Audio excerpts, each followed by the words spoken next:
Hi everyone, this is Christine and welcome to the vlog. Today, I'm very excited kasi ang topic natin, it's about the difference between Filipinos and Canadians. It's like a comparison lang since I lived here. And I'm very excited din kasi this time, Taglish tayo. So, more on Tagalog this time. So, for me, walang nosebleed. So, very much excited. So, first, let's just find out kung ano yung comparison lang between Filipinos and Canadians. First difference I have noticed, Canadians are liberal, Filipinos are conservative. Para siyang government dito. May opposition, so meron tayong liberal versus conservative. So liberal, it's Justin Trudeau. So that's, and then yung mga nasa opposition ay conservatives. So yeah, but not going to that, crazy topic about politics here. So, yun lang yung description ko about liberals, meaning Canadians in general, they're very open-minded. Don't get me wrong, very open-minded. They're open sa equality, gender orientation, they're open with tattoos, diba? Kasi sa atin sa Philippines, yung tattoos kasi diba parang hindi siya masyadong widely accepted nung unang panahon. So, but nowadays, dito sa Canada, it's a freedom of expression. Tattoos are okay. And yung hair color, minsan may makikita akong mga teachers, even they had the shade of their color purple or pink. So, diba parang nakakatuwa lang how open this country is, how liberal thinking they are. They had legalized the use of marijuana. So, pero dito syempre, controlled pa rin naman siya ng federal government. Regulated siya in a way. Kasi when you buy the marijuana, you have to show them an ID, you have to be at least 18 years old. So, meron silang mga specific rules about it. Pero, di ba sa atin sa Philippines, it's very conservative in a way. Kasi talagang hanggang ngayon, it's really not, we're not into it. And personally, hindi ako fan. Siguro more on my upbringing. Ang kagandahan lang dito yung equality, walang judgment. So, freedom of expression, yung gender orientation, yung support sa LGBTQ community, it's widely accepted and embraced by people here. Yung differences, they don't care where you came from, yung race, yung skin color. Well, sa Filipinos, diba, medyo talagang conservative in a way. And I grew up in a family who are very, religious, conservative, may values. Hindi naman ako na culture shock. Actually, mas interesting for me, mas na-appreciate ko lalo, mas natanggap ko yung difference ng mga tao. Unlike before sa Philippines, diba, parang close-minded tayo, hindi natin ina-accept, parang may judgment kagad, pero dito talagang wala. And yeah, I'm happy about it. I'm not against Canadians that are liberal. I'm very happy na nandito ako sa isang society na sobrang pantay lang ang tingin sa lahat. So number 2, the difference between Filipinos and Canadians siguro is the sense of education is very different. So with Canadians, I have noticed, also learned from sa mga Canadians dito na sometimes yung education is being neglected in a way. Kapag meron kang 16-year-old na anak, dito kasi parang it's widely encouraged na they start earning. So they can do part-time job while they're studying. Yeah, very young age, it teaches them how to be independent, how to appreciate the value of money. Kaya lang maganda sana siya, di ba tinuturuan yung mga anak natin maging independent and responsible. However, may mga cases kasi na yung mga bata, once na they have already experienced earning money at such a young age, so for them parang, eto na yung kanilang escape, kumbaga reason nila not to fulfill or finish their studies anymore. So yun yung downside niya. So marami ditong nagda-drop out, mga high school na hindi na nagka-college kasi for them, they can already, start working and earn some money. Yun nga lang, syempre, di ba, it won't get you further. So sa Filipinos naman, ang napansin ko sa education talaga is talagang pinagtsatsagaan natin. Even we're not capable to send our kids, talagang pilit pa rin natin sinesend sila sa school, no? Diba? Kasi parang for us, we believe that education talaga yung mag-rise you from poverty. So, parang it will give you a better future. So, yun yung talagang mentality natin, yung mga Filipinos, that we really advocate for education. Yun lang. So, sa atin, parang hindi rin natin masyadong ini-encourage na mag-part-time at such a young age. Parang I remember parang 18 years old, yun pwede kang service crew sa mga fast food chains, parang, pero at the same time, they still go back to school or pinagsasabay nila yung studies and yung work. And still, they manage to finish their studies. Yun yung in majority ha, parang yun lang naman din yung observation ko in general. So, parang sa akin, mas gusto ko yung mentality ng Filipinos in terms of education. Talagang pinaghihirapan, talagang kailangan tapusin, igapang ng magulang, kaya yon, 'di ba? So kahit ipangutang yan, tatapusin pa rin natin. Pero here nga, malungkot kasi marami sa mga cases ng Canadian students is nagda-drop out lang sila. At saka kung isipin dito ha, widely supported ng government ang university ng mga estudyante kasi usually parents hindi na sila yung nag-shoulder ng mga tuition fee expense because the government can already cover it siguro by student loan. So student loan, parang pautangin ka ng government to sustain your tuition fee to get to a good school, and then after mag-aral, once makapag-work ka, you have to pay back the government. Pero hindi naman siya ganun kalaki yung utang mo kasi parang may nakilala nga ako, ang sabi niya when she get back to school, parang nasa $20 or $50 a month lang yung deduction sa paycheck niya. So which is not really bad kasi talagang andun na opportunity, supported ka na ng government. Unlike sa atin, 'di ba, talagang ipangungutang or kung wala kang scholarship, 'di ba, kawawa. Kasi dito parang hindi rin pwedeng pilitin yung mga bata pag ayaw na mag-aral. Parang that's their right not to continue on with their study. Nakakalungkot lang kasi 'di ba, iba yung pananaw ko, iba yung mindset ko as a Filipino in terms of education. So third naman are the values. So, Canadians are very polite. Don't get me wrong, Filipinos are also polite. But yung Canadians dito, ibang level sila. Parang they tend to say I'm sorry so many times. I think every day it's part of their language. It's part of their habit. I find it fascinating at first because kahit di nila kasalanan, nagsusorry talaga sila. Unlike sa Filipinos kasi parang yung Filipino pride, hindi tayo masyadong pala sorry talaga. Parang hirap sabihin ang I'm sorry sa Filipino context. Yung pagiging polite nila iba rin kasi sobrang sa daan, even your strangers, talagang they would even say hello. They would always give you a smile. Kung tayo may po at opo, sila naman is more on the gesture. They're very mindful of their action. Even nga kahit sa workplace, napansin ko yan parang kahit yung mga colleagues ko, they're all Canadians, ako lang yung Filipino. Talagang minsan, parang they want to be inclusive. Kung may gagawin silang work, talagang tatangin muna nila ako kung okay lang ba yun sa akin. Culture shock in a good way, I guess, sobrang pagiging, polite. And I find Filipinos religious in a way. Hinighlight ko lang is yung value ng Canadians, which is very polite, and then sa Filipinos naman, we're very known to be religious.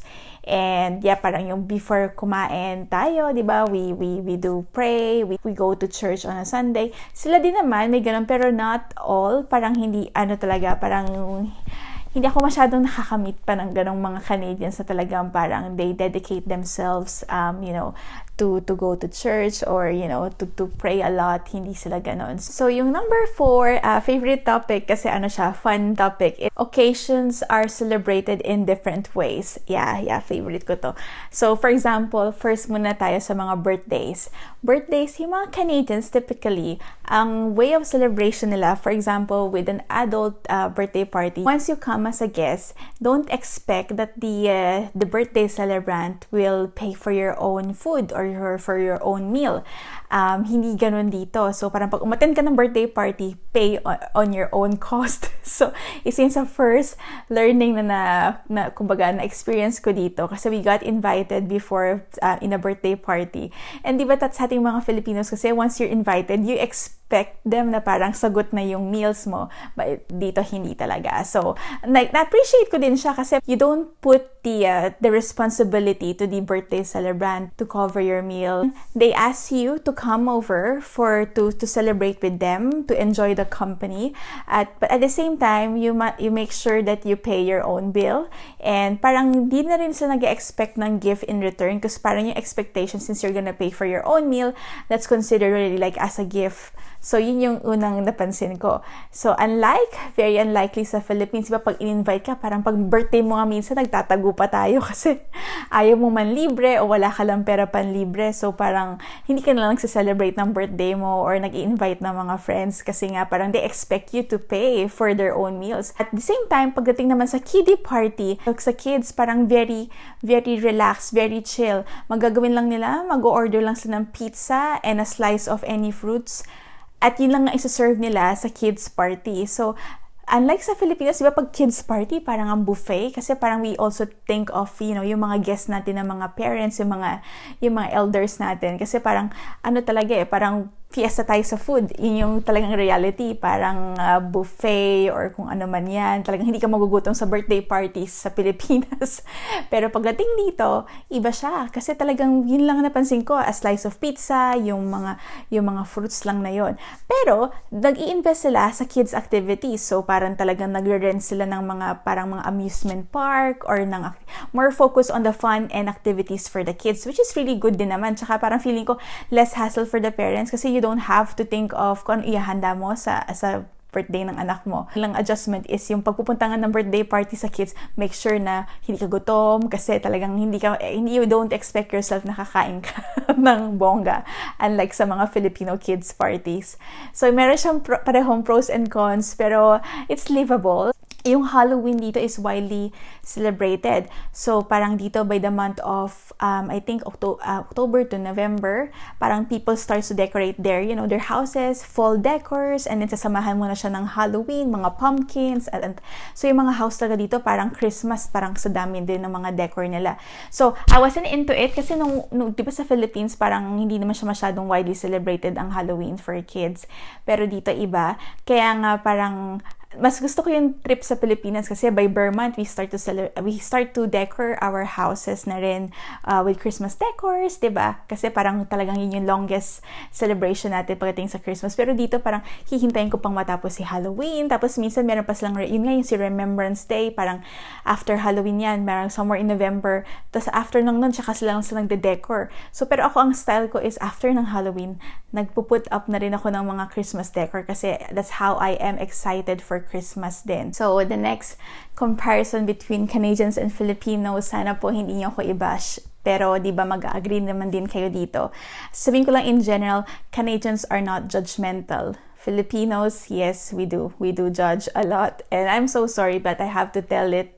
Hindi ko naman pinuput down ng Filipinos. I'm so proud being a Pinoy. Pero yung napansin ko lang talaga ang mga Canadians, they don't judge. Meaning dito, walang pakialam talaga sila. So, walang pakialam in the sense of whatever you wear, they don't care. Kahit nga magpajama ka lang pumunta ka ng groceries, they wouldn't mind. They wouldn't even check or look at you. Pero syempre, pag pupunta ka syempre sa workplace mo, di ba, attend ka ng mga wedding, syempre mag-aayos ka rin naman. Pero dito, on a normal basis, daily basis, they wouldn't care. Even mag-sneakers ka lang. Dito sa Ontario, very relaxed ang pananamit. Siguro depends on the province. Kasi napansin ko when I went to Quebec, they're very fashionista. Ang ganda nilang manamit, nakakatuwa. So, parang na-inspire ka rin to dress up. Sa atin sa Philippines, diba? Kasi parang minsan, pagpupunta ka lang kahit ng grocery, parang ikaw mismo, hindi mo magawa masyado magsuot ng parang nakapajama ko lang or what. Kasi parang very awkward for you to be in a situation na titingnan ka ng kapwa Pinoy mo from head to foot. Diba? It really happens naman talaga. And sometimes, if you go to the shopping mall, diba, minsan pupunta ka para lang mag-scan ng mga stuff. Pero ang mangyayari, instant ikaw nag-scan ng products, makikita mo yung mga sales lady minsan, i-scan ka nila kung ano yung suot mo from head to foot, kung mukha ka bang mayaman or mukha ka bang walang pambili at talagang susundan ka na nila anywhere you go kasi iba na iniisip nila, diba? So parang in Philippines, we care so much with the physical, probably materialism or physical way of how we represent ourselves. There's nothing wrong with that, siguro. Pero, minsan lang din, nahahaluan na siya ng pagiging judgmental na attitude din. So, kaya dito, nung lumipat kami dito, parang, ang sarap ng feeling. Kasi talagang they just don't care. So, parang, siguro, parang hindi ako masyadong conscious agad-agad sa pananamit. Nakakatuwa din yung how Canadians doesn't judge you by the way how you look. They look what kind of person are you. kung anong klaseng tao ka. And dito kasi parang hindi mo rin maintindihan kung sino ang mayaman at sino ang mahirap actually. Kasi parang yung mayayaman dito, hindi mo mako-compare. Unlike sa Philippines, ang pag mayaman ka, parang very defined ka ng society. Marami kang, kumbaga, malaki mansion houses, marami kang kumbaga, ang dami mong cars, Pero dito talaga, parang hindi mo minsan magigets na mayaman pala yung kapitbahay mo. Sa community namin, maraming mayaman, pero hindi ko sila ma-identify kasi parang feeling ko, we're all the same, very parang average, just, So, yun lang din nakakatuwa sa society dito. You will never feel how poor you are. Parang kayo lang makakaalam. So, ang galing lang. Ang galing how it was presented sa society na it's all equality really is a strong thing here. That's why you won't feel being, left out. So, our number 6 comparison between Canadians and Filipinos. Canadians really obey rules. Talking about, for example, traffic rules. Filipinos, medyo pasaway po tayo. Yeah, that's the truth. Canadians usually, parang 90% of them, they really do follow the rules, most especially when it comes to traffic rules. So they obey all the road signs, and even, for example, kahit stop sign lang yan, they'll make sure to stop, even for 1 to 2 seconds. Talagang they would look left and right just to make sure if someone is passing, if it's really their turn. Actually, even there's no one watching them, they don't neglect the rules. While Filipinos, unfortunately, hindi po tayo ganon. So, kaya siguro masasabi ko na parang maraming mga Filipinos, when they move here in Canada, they do take the exam for them to get their driver's license here. I heard stories na they failed the exam, even ang tagal na ng driving history nila sa Philippines. It's because of the bad driving habits that they had. I only have a student driver's license. Ang masarap lang sa pakiramdam is because hindi pa ako brainwash masyado sa mga bad habits, driving bad habits din. So, parang dito, it's very fresh.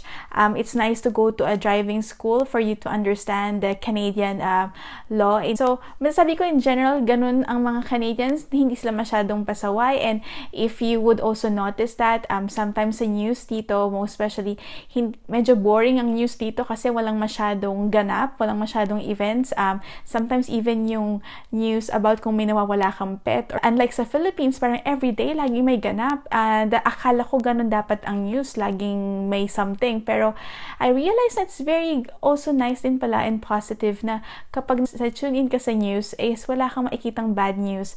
And it is very something different that we have here. Maybe it depends on the provinces, but here in Ottawa, in Ontario, walang masyadong ganon. Minsan, syempre, meron pa rin naman. It's not really a perfect place. There's no such thing as paradise. Pero masasabi ko lang, mas less ang crimes dito, mas peaceful ang society, mas konti ang pasaway, Yun yung masasabi ko lang when it comes to rules. Talagang Canadians, they do really obey. They really don't want to mess up with the law. So, I'm happy to share ngayon difference between Filipinos and Canadians. So, please make sure dun sa mga baguhan to subscribe to my channel and click the notification button. Maraming salamat po.